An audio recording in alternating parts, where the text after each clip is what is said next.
Hi friends, இன்றைக்கி காலையிலேருந்து ஒரே வேலை அதனால் இன்றைக்கி சிம்பிளாக நைட்டுக்கு வந்து கத்திரிக்காய் உருளைக்கிழங்கு தக்காளி போட்டு பஜ்ஜி கடைஞ்சிட்டு கொஞ்சம் சாம்பார் இருக்குது. சாம்பார் காலையில் வச்சது கொஞ்சம் இருக்குது, கூட வந்து தோசை ஊற்றிக்கலாம்னு சொன்னேன். கத்திரிக்காய் உருளைக்கிழங்கு தக்காளி போட்டு எப்படி செய்யுதுன்னா, ஃபஸ்ட்டு கொஞ்சம் எண்ணெயை ஊற்றிக்கோங்க, கடல் எண்ணெய். அது கூட கொஞ்சம் கடுகு போட்டுட்டு வெங்காயம், வரமிளகா, கருவேப்பிலை, மல்லித்தலை எல்லாம் போட்டு தாளிச்சிடுங்க. அப்புறம் கட் பண்ணி வச்சுருக்கிற கத்திரிக்காய் உருளைக்கிழங்க கூட வந்து ஆட் பண்ணிக்கோங்க.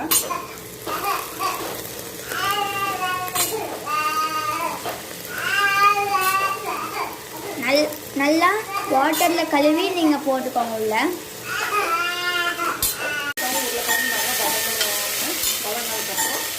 தக்காளியை ஆட் பண்ணிக்கோங்க, பெரிய பழம் ஆட் பண்ணிக்கோங்க.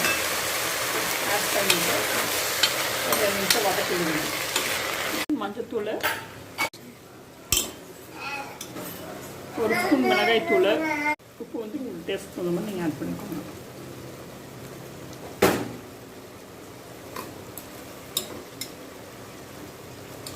நல்லா மிக்ஸ் பண்ணி விட்டுருங்க. நல்லா மிக்ஸ் பண்ணி விடுங்க, நல்லா வதங்கட்டும். செய்யறதுக்கு பார்த்தீங்கன்னா ஒரு 5 to 10 நிமிஷம் கூட ஆகாதுங்க, டக்குன்னு முடிஞ்சிடும். கொஞ்சம் தண்ணி ஆட் பண்ணிக்கணுங்க. கொஞ்சம் 2 டம்ளர் கொஞ்சம் தண்ணி சேர்த்திட்டு நல்லா வந்து வேக விடுங்க. வேக விட்டதுக்கப்புறம் மற்ற வச்சு காஞ்சிக்கணும். 5 மினிட்ஸ் வந்து நல்லா கொதிச்சு வரட்டுங்க.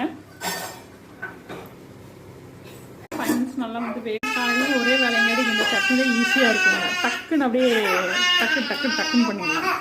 ஃப்ரெண்ட்ஸ், மத்து வச்சு கடைஞ்சுன்னு எவ்வளோ சூப்பராக தக்காளி உருளைக்கிழங்கு கத்திரிக்காய் பஜ்ஜி ரெடி ஆகிடுச்சு. இது இட்லி தோசைக்கு செம்மையாக இருக்கும். ட்ரை பண்ணி பார்த்துட்டு பிடிச்சிருந்தா நீங்கள் போடுங்க.